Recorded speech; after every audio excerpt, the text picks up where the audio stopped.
All right, everyone. I want to say welcome to the 2021 Provider Contract Meeting for VPK. What an exciting year. With that being said, I'm going to roll over and go through all of the different pieces that go along with VPK. And one of the things that we're going to start out with is the 2020-21 Provider Services Portal for VPK. So as you can see in here, we have a quick reference guide. So what we're going to do is we're going to talk a little bit about what needs to be inside of that services portal for yourself to get yourself going on your VPK application. Okay. So right here, when you log into your portal, and most of you should have your profiles completed, please make sure in order for you to do all this that your VPK application is in an active status. If it is not, your profile is in an active status. If your VPK profile is not in an active status, we will not be able to initiate those VPK contracts. And again, double check all of your documents that is in your profile to make sure that they are up to date. With that being said, once your profile is up to date and everything is ready to go, we will initiate the VPK application along with the VPK contract. So once your VPK application has been initiated, some of the stuff that you're going to look at first is you're going to click on that VPK app tab, and you'll see in here as a quick reference where your VPK app will be located. So once you get to that, you're going to upload one of the important pieces is that attendance policy. Now, according to OEL, you can put whatever you want in that. It's up to you for your attendance policy. However, just keep in mind, once it's in there, it cannot be modified once we have it approved and ready to go. So some of the things to look at when you're putting it in there would be dates.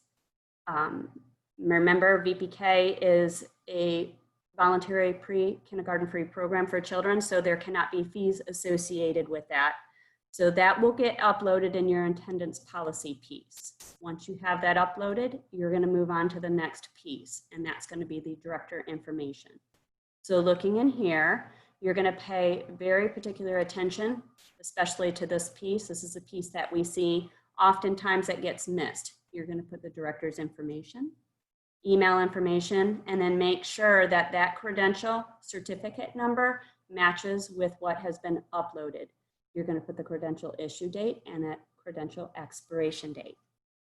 And then you'll upload the background screening, the attestation of good moral, and then anything that goes along with that director credential.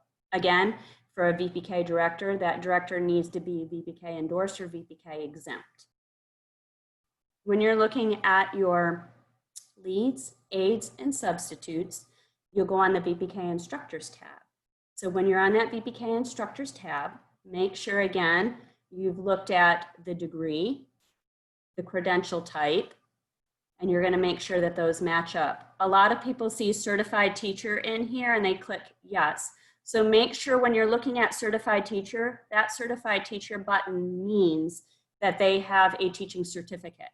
So if your lead does not have a teaching certificate, then you're gonna click no.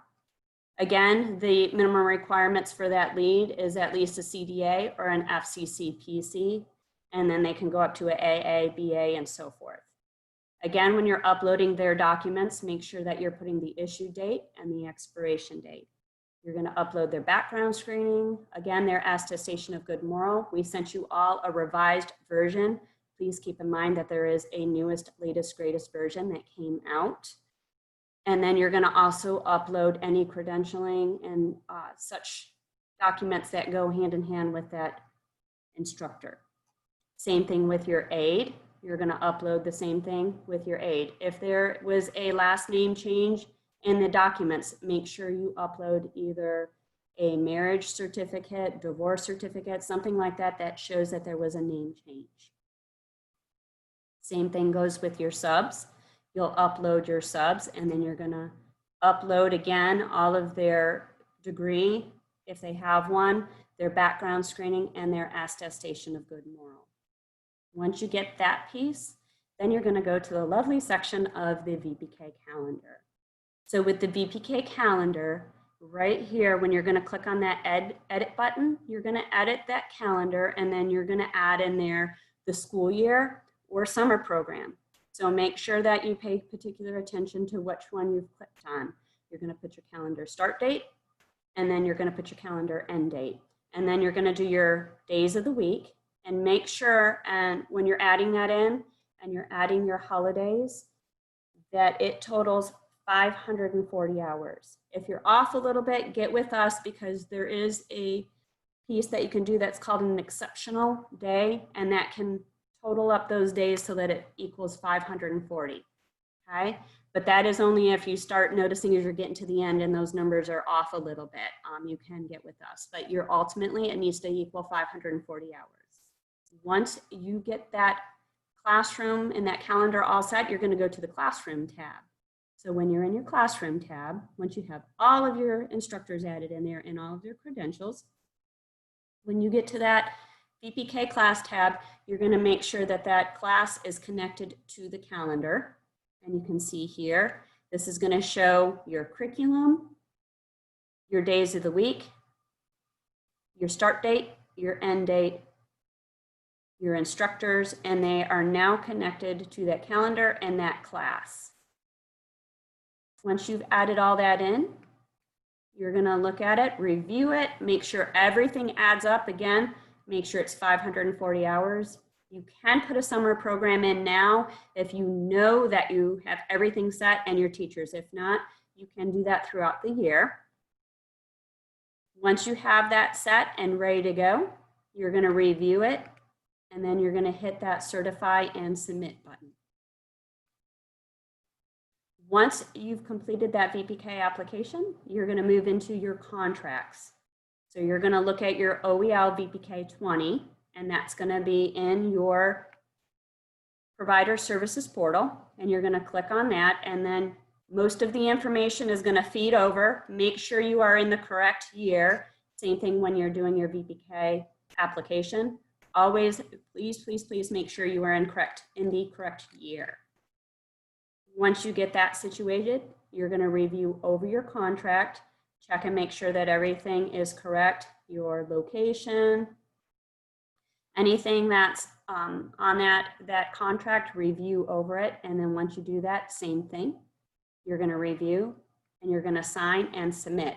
When you sign and submit, one of the things that we're finding that's happening, make sure that you type in your title. So it says title of signature.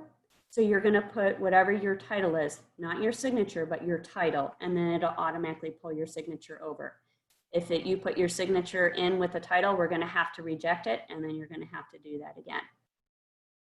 All right, so here's some little tips that we're going to go to right here for VPK providers.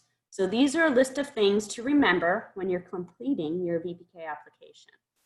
So when you upload the new 2021 VPK attendance policy, make sure that is uploaded under the tab that says attendance policy. And remember, as I mentioned before, that attendance policy cannot be changed once it's been approved. So make sure you label that document. You're going to upload your VPK Director credential under the VPK Director tab. So some of the things to keep in mind when you're doing that is you're going to put in your DCF transcript. And remember what I said before, it has to be either VPK Director endorsed or VPK Director exempt. Again, you're going to put in your clearinghouse background screening, your attestation of good moral, make sure that it's the newest version if you've had any changes within your staff. And then you're going to put that expiration date the same as your affidavit of good moral is going to be the same, or your attestation, as the clearinghouse background screening. Remember to add the correct issue and expiration date of all your documents, and to make sure that, as I mentioned before, that director credential number is correct and it meets everything that's on that certificate number when you're typing it in, as well as those dates. So your VPK instructors, when you click on that instructor tab, your DCF transcript, you're going to look at that for your staff and staff credential verification. If they have anything that is for the leads, higher than an FCC, PC, or a CDA. So if they have an AA degree or a bachelor degree, we would need that staff credential verification to determine which type of degree that they have and make sure that it meets the qualifications for VPK. So your clearinghouse background screening will be also uploaded into that section of the portal, as well as the attestation of good moral, and then any additional documents that would back up that teacher's credentials. Again, that would be if there was name changes between the documents, you would upload those as well as proof that that is that same individual. Once you've uploaded that for your leads, your aides, and your subs, you're going to assign them to the classrooms, and then you're going to go, when we talked about the Bpk calendar tab, if you're deciding you want to follow along with the Polk County school calendar, this is the website here that you can go to if you want to look at the calendar. It's the through the Polk County School District, so you do have the option to do that if you want, but please know that you do not have to follow the district calendar and the holidays that are set forth within that calendar, because again, it is based off of 540 hours. Should you decide you want to do a summer VPK program, please keep in mind that that would be 300 hours. And when you're in that calendar and you're making those adjustments for a summer program, just make sure that you've clicked on that is a summer program or that is a fall VPK program. Again, keep in mind that you cannot start your VPK program before the school district, and currently, as it stands right now, school district is set to go back August 10th, 2020. So the calendar name, keep in mind, should be the days and times of your VPK program. And here's an example of one of the dates and times that you could use. So if you're doing a Monday through Friday, you would put Monday through Friday, 8 to 11 a.m. Completing that VPK class tab. So you want to make sure that you connect and assign all your substitutes, if you have one, to your class calendar A. Obviously, if you have multiple classrooms, you do not have to connect a sub to every single classroom, but you do need to make sure that you do have the credentials in there for that substitute instructor. As far as leads and aides, they have to be connected to each of the classrooms. So please make sure that each lead and aide has been connected to the classroom. Once you complete that VPK app, again, you're going to review, certify, and submit. And then any documents that have expired on your profile, just keep in mind that they will be rejected until you upload the new documents for those individuals. And then that's it, you're done. So we're going to go on to now just frequently asked questions that we have from individuals over the course of the year. So some things to keep in mind. So in the upload in the provider profile, the things that you would definitely need is your DCF license, liability insurance, certificate of accreditation if applicable, your gold seal certificate, again, if that's applicable, workers' compensation, on a reemployment insurance, your W-9, and a current SunViz. So in your document library, some of the information to be uploaded in there would be your banking financial folder, which is where you put your voided check or your direct deposit. And if you have a change over the course of the year, please keep in mind that we can't see that change. So any previous directors, if you had a change, you're going to put their information, their director information in that document library. As far as the VPK application, you're going to upload the instructor director credentials, name changes for documentation of your instructor directors. That would be, again, if there was a difference in certificates between somebody that may have gotten married or divorced, again, you would put proof of that in the VPK application piece of that. Your good moral, your clearinghouse background screening, and your attendance policy. So some of the questions that we have here: may I make a change once I submit my provider profile? No. You may not change your provider profile when it's in a submitted status. So when the coalition approves and activates your profile, you may edit the information and then resubmit unless there's a contract or VPK provider application pending. If you need to make an edit before we approve your profile, please contact Abel Marie from Contract and Compliance, or Sheila Bishop, who is through the Child Care Resource and Referral, and they can work with you. What's next after I submit my provider profile? Well, once you submit your provider profile and it's been approved, we will initiate your VPK application and contract. So what do I do if I have questions about the OEL Provider Services Portal? Well, you can contact the ELC team or the IT help desk at helpdesk@ELC.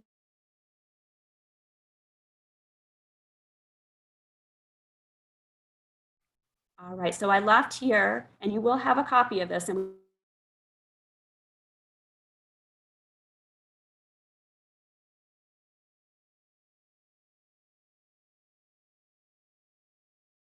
these are some of the things that you're going to need. Obviously, you're going to have to complete, which is your VPK application, your 10, 11A, and 11B, and then your VPK 20. So once you've completed all of that stuff, these are the documents that you'll need to upload in there, which is your DCF license, your accreditation certificate, if you have that, and you don't have a DCF license, or your gold seal, your liability insurance. And this is something that often gets missed or when it gets renewed. So please, please, please make sure when you have your liability insurance that you have minimum coverage of 100 or 300, and you have the Early Learning Coalition listed as additional insured and certificate holder. With that being said, throughout the course of the year, it is very important to remember, and I'll go over that when I talk about the contracts, that there is no lapse in your coverage throughout, and I have it right here, throughout the entire contract year. Yes, that is correct. No lapse in insurance. So you're also going to need proof of workers' compensation insurance, your unemployment insurance, and we get asked, well, what is that? That is either your RT6 or your 940. You're also, if you transport, going to need proof of auto insurance. And if you do not transport, then you need to put a letter in there stating that you do not provide transportation. Proof of your active Sun Biz in there. Now, just keep in mind that every year you have to renew that document, so make sure that you are doing that and the latest, greatest SunBiz information has been uploaded in there. Your W-9, make sure that everything matches up with what is on your license and on your contract. Your direct deposit with a voided check. Again, we mentioned that that needs to be in your document library if you don't have that on file with us already. And obviously making sure that you're not on the USDA disqualified list. And then you're going to complete all of your CCR and R information, which you should have done that already within the portal, as well as your lovely VPK attendance policy. So as we go through the owners, directors, and leads, you're going to make sure, and I talked about this earlier, so I'm not going to repeat this, but this is a little helpful checklist to make sure as you're going through each of those individuals' credentials that they are current and that they are the correct ones. Now we're getting into the fun part, the meat and potatoes of it all, your VPK contract. Just so you all know, I am not going to read this verbatim. You make sure that as you're doing that, you can read through this and make sure you really know your contracts inside and out, because it is very important. As we know, VPK is high stakes, but I'm going to go over the important pieces of it and then make sure, again, that you do go over your contract and that you know it inside and out. Most of this information will feed over from your profile. So I'm going to go down to, obviously, we know that a school year program right here is 540 hours and a summer program is 300 instructional hours. So as we talk about some of the eligibility, either you're going to be a public school or a private provider, which would be a licensed child care facility. You could be a family child care home, a large family child care home, a non-public school exempt from licensure, or a faith-based child care provider exempt from licensure. And please keep in mind, if you are exempt, there is certain exemptions that are recognized for VPK. A charter school as well can also be can offer VPK. Okay, I'm going to go down to responsibilities and scope of work. So when we talk about child enrollment, obviously you want to make sure that your children meet the requirements for VPK as well as those re-enrollment requirements. And this is just saying that you're agreeing to participate in a VPK orientation prior to the execution of your VPK contract. Yes, you do have to sit through the lovely VPK orientation each year as it is stated in your contract for us to be able to initiate it. So one of the things that goes along with VPK is the lovely VPK assessment. So you'll hear us talking about that, and that is done through Bright Beginnings. So currently Danielle McNabb will provide you some information once you get your VPK application completed and it's ready for approval. You can go into the Bright Beginnings website. Each provider currently is required each year to administer the VPK assessment. So there is a AP1, and AP stands for VPK, obviously VPK Assessment AP1. There's an AP2, which is mid-program year, and then there's AP3, which is at the end of the year. And we'll talk a little bit about that as we move down. So if you are deemed what's called a provider on probation, and I will talk about that a little bit, and you pick staff development, you will be required to administer the VPK assessment 3 times a year, and that would be the beginning of the year, mid-program year, and at the end of the year. And I will discuss when those need to be turned in and the deadline. You will order your VPK assessment booklets through the Bright Beginnings. Once you've completed your classrooms, they will come to you at no cost. Please make sure when you order those booklets, if you're a returning provider, you will not be ordering those new kits. Those are for brand new providers. So you'll go in and then you'll order just the materials that you need for this upcoming year. For your curriculum, if you are deemed a provider on probation and you do pick curriculum, please note that you do have to select a curriculum that is approved by the Florida Office of Early Learning. Outside of that, a provider would have the ability to implement a curriculum that is developmentally appropriate and designed to meet the needs of the children and early literacy within that VPK program.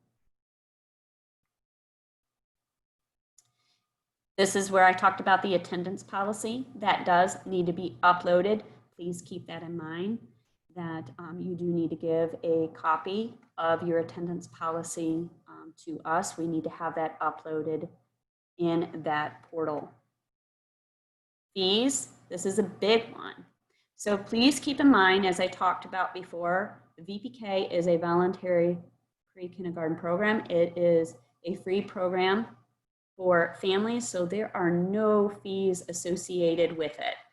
So if you're looking at charging for materials, you cannot do that, and this does go over that. Please make sure that there are no fees associated with this VPK program. Okay, we're going to keep moving down. This is financial consequences. You can read that. Instructor requirements. We're going to talk a little bit about that because this is another important piece. So as the instructor requirements, you make sure that at all times you have the correct VPK instructors and substitutes within your classroom. You want to make sure that all the documentation that is current for each of your instructors, and that they've undergone level two background screening, and then it talks about that background screening is good within the previous 5 years, so you want to make sure that those are up to date, that those are not expiring. And you want to make sure that each of your instructors are eligible to be in that classroom. And same thing with your substitutes. Make sure that you're looking at their background screenings, their attestations, any of their credentials, make sure they're not expired, especially if you have leads that have FCC PCs and CDAs. Please keep in mind that there are dates on those that do expire. So we want to make sure that those are all up to date. If for whatever reason, if you have a change of instructors within the classroom that happens throughout the course of the year, please, please, please make sure right away that you update your instructors and make sure that they're added in there. I can't stress that enough when we've gone out and monitored and then the teachers have forgotten to upload their brand new teachers' credentials within that portal. We've got to make sure that we're staying up to date. Substitutes, same thing. You want to make sure that you're following the rule with the substitutes, that they are in the classrooms when that lead or aide is not on site in the building. So you want to make sure the intent of a substitute instructor is to make sure that that individual is in the classroom if that instructor is sick or out, but they do need to be out of the building. They can't be in the office making copies, photocopies of things while they have the sub within that classroom. The intent is for that, that instruction to be happening within the classroom. So when we're looking at VPK class staffing, keep in mind that the ratios are a 1:11 or a 2:20. So you want to make sure that that class size did not exceed that. And as well as switching children around, you want to make sure that once the children are assigned to those classrooms, that they aren't going into another classroom without that being corrected within the system. So you want to make sure that the children are assigned to those classrooms, the leads, the correct leads are staying within those classrooms, and the correct aides. And again, here it talks a little bit about the substitute instructors. Keep in mind, if you are using a substitute instructor, that a substitute instructor can replace that lead instructor, and it is limited to only 30% of the Bpk program's total instructional hours. So you want to keep that in mind as well.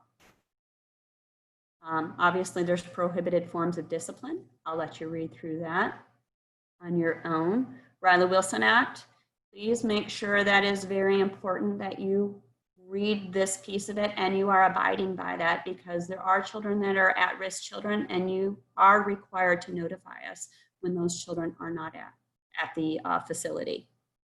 Talks a little bit about your VPK logo here. Just make sure that if you are advertising for VPK and you do have VPK, that you are using the registered VPK logo.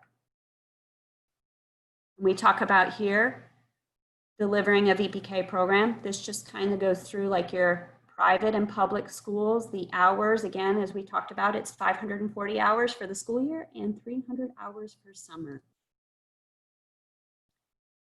Your attendance, as it talks about completing your child attendance.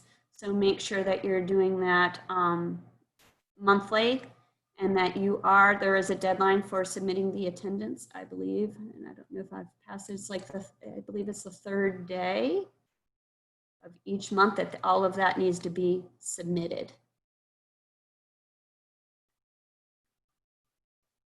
And this talks a little bit about private, public, private. I'm not going to go through all of this. Here we are going to talk a little bit, though, about the pre and post assessment.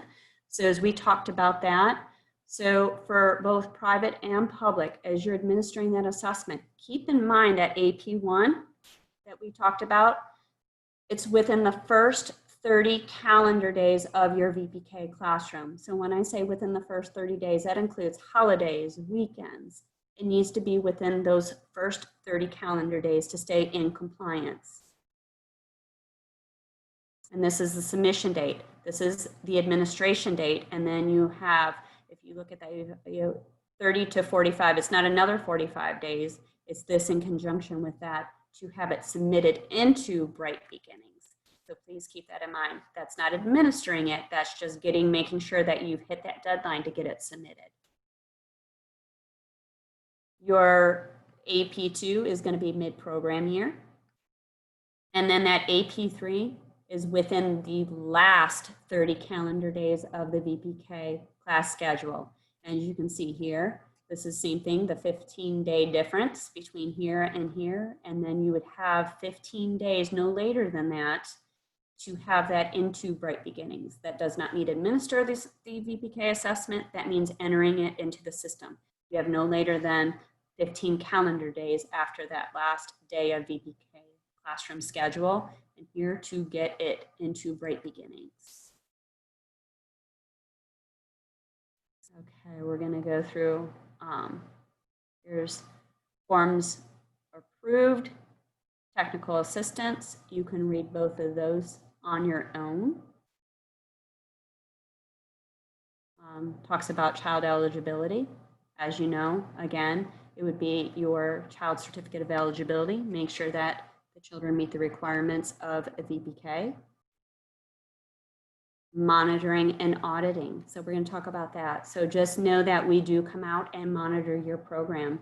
And so making sure that we do have physical access and access to records. So making sure that, again, if you want to stay in compliance and they do need some access to either like your sign and out sheets or your parental choice certificates, make sure that those are in the area that those individuals can have access to those to look through those. Confidentiality, obviously maintaining confidentiality of child records. And this is an important piece, making sure that your records are maintained for VPK, for your instructors, the children, your sign and out sheets, all of that lovely information for a period of 5 years. So there is a 5-year rule with VPK. Keep that in mind. If you decided that you were going to close or if your contract was terminated, keep in mind that you would have to turn those over to the coalition, and it would be all your records that you would have for the past 5 years.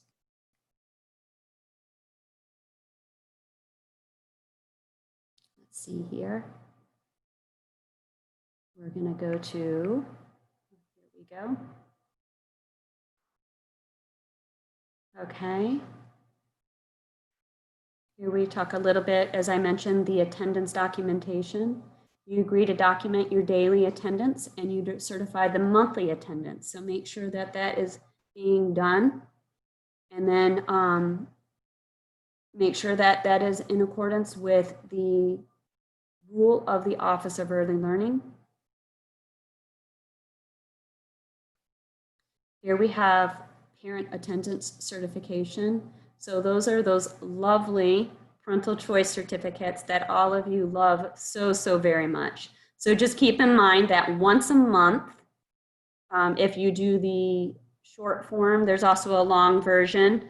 A lot of people use the short version, and I'll show you at the very end, but you do have to make sure at the end of the month, if you're doing that version, that you are having your parents, not you, your parents or an authorized individual for that child is signing that parental choice certificate and dating it, and that shows that child did indeed attend that VPK program for that month. And that is very important to stay in compliance with VPK. Direct deposit. So that would be, again, where we talked about submitting your direct deposit form, making sure that we have that for reimbursement. Payment rate, you can look through that. Advanced payment, we don't have too many people that do advanced payment, so just keep in mind, and you can get back with me if you have any questions about advanced payment, but just know through advanced payment, if something happens and your children leave, so those are things, because remember you're being paid in advance, so that's something to take into consideration. Not too many people do that, but we do have some. So if you have questions, you can reach out to us regarding advance payment.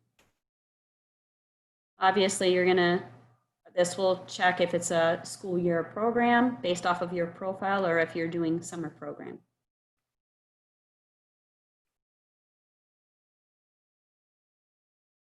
Okay, here we go.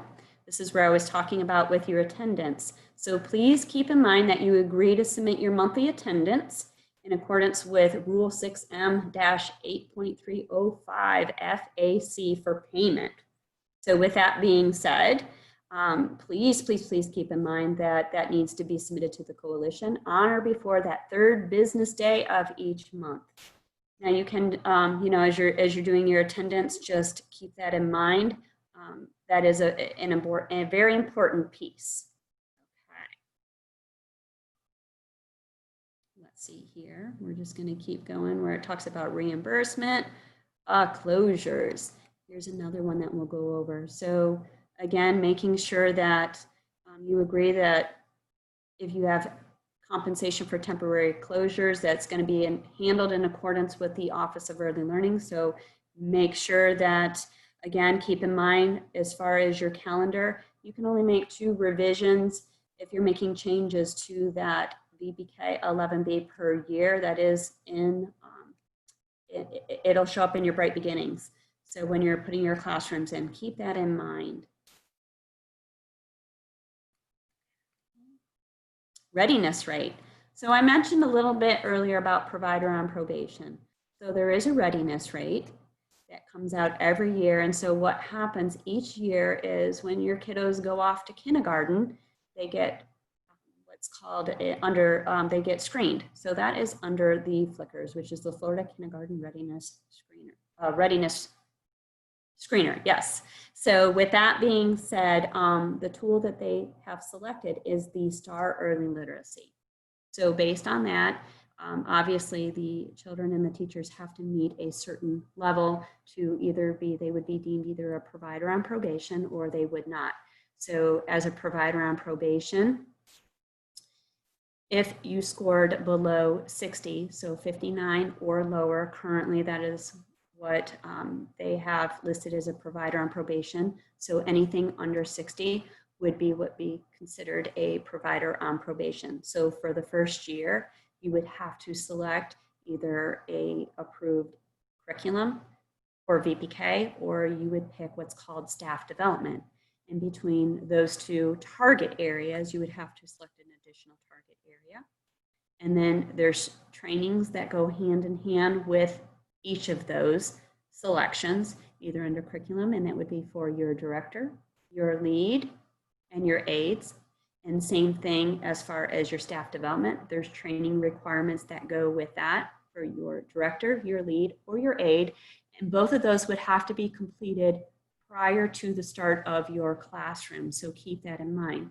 So as we talk about a provider on probation, what happens? So for the first year, and remember this would be consecutive years. If you were a provider on probation first year, then you would take either the staff development or you would do the curriculum trainings. If it happened again when your children went off a second time and then your score went up above that 59, then you would start completely over. But if you were below that 60, so if you're a 59 or lower and you were a second time provider on probation, so it'd be the second consecutive year, then you would continue your trainings.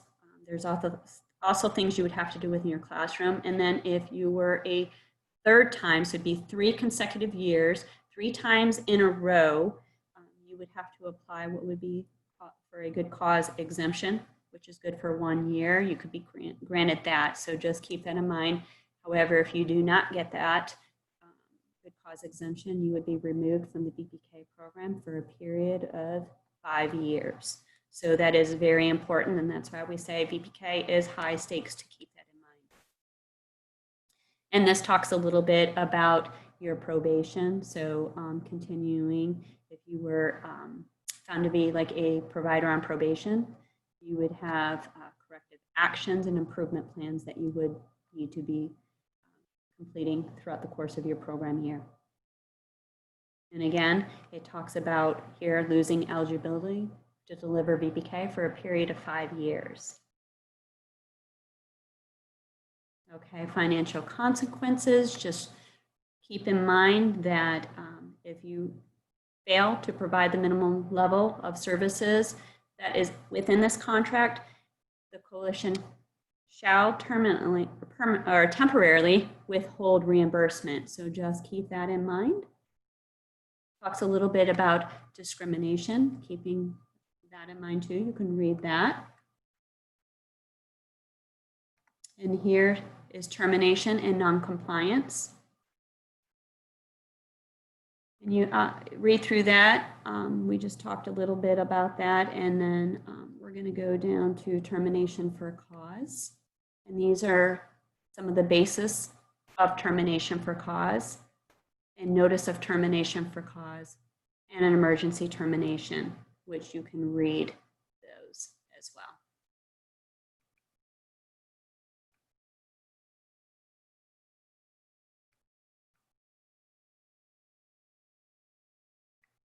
I'm going to keep going down a little bit here, talk a little bit about fraud, just making sure, you know, obviously in order to contract with VPK, you want to make sure that you're not on the food program, or talks a little bit about what could happen if you were found of fraud.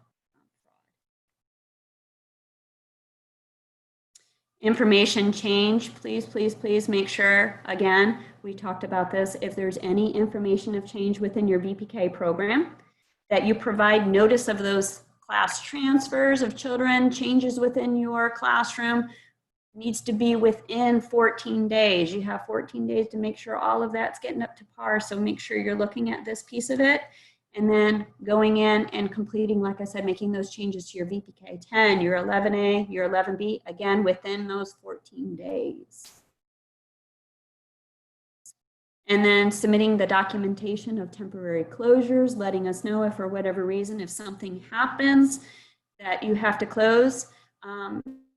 Keeping in mind that, again, right here, it says submitting documentation demonstrating temporary closure by the close of business on the first day that a closing occurs, and submitting documentation demonstrating subsequent reopening within 2 business days after reopening. So just keep that in mind. And providing notice of documentation specifying reasons for dismissal of children within 14 calendar days. Unusual incidents. So keeping in mind, if there is an unusual incident, that you agree to report any unusual incidents to the coalition no later than the close of business the next business day of the unusual incident, and to submit a written report to the coalition within 3 business days from the date of the incident. You can do sooner than that, but just know that you have that many days to do this.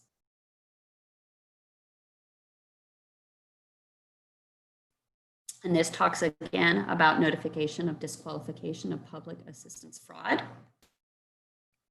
And I'll let you read all of this. Amendments. Please let us know again if you need to do any amendments to your contract. Let us know right away. That is now done through the portal, which is really nice. And then last but not least, execution of the contract. Please make sure, again, when you're getting ready to get your contract signed, you're going to put the signature, the name, and then remember, like I said, it's going to pop up for title. So make sure that you put the title in there. Most of this stuff should feed over, and then you're going to submit your contract. I'll let you read all that on your contract. And then I'm going to scroll down and show you right here, as I talked about, here's one of the parental choice certificates. You can actually pull this as a short version here. Not a lot of people do the long version because it's like every single day. So this is the one that is the most common. You can access this form by going to the Florida Office of Learning website. Right here is their address. Each one of you will have to do this lovely form. And so what you're going to do on this is you're going to put your child's first, middle, last name. You're going to put the center name, child's date of birth, and Bpk class. And yes, it is important that all of this lovely stuff in here gets completed. And then you're going to put in here the attendance month and year. And then you are not going to put anything here. This is going to be the parent's piece of this. So they're going to print their name, or whoever is the guardian of the child, they're going to sign, and they're going to date. Make sure that the parents are completing this piece and that the dates are being signed. And this is going to be at the end of the month. So don't be doing this at the beginning of the month, because you want to make sure that at the end of the month, you're saying, yep, my child attended for that month. So if you did beforehand, you're not going to really know that, yeah, the child was here for the month. So this is going to be at the end. couple little things that I'm going to share with you now that we're getting to the end. So little things that I want to make sure that you are aware of. So when you're in your portal, just keep in mind that if you get locked out for whatever reason, that after 15 minutes, it does reset itself. So just keep in mind that it does do that. That's after 3 failed attempts. And then one of the other things, when I talked about that 3rd business day, please keep in mind that if you get a timeout error message, and that happens, and I know we get providers saying, I keep getting timed out, I keep getting timed out. Please keep in mind that that is the bandwidth. So that happens when there are a lot of providers on. So look at the time of day that you're in and just know that you do not have to wait to that 3rd day to submit your attendance. You can do that beforehand. Just looking at those days, because the system does get bogged down around that time. So it's just something to keep in mind. Again, if you have any questions with your profile or within your application, or you're having some issues with it, the quickest and fastest way to get some assistance is to contact the help desk, and that is helpdesk@elcpoke.org. Thank you.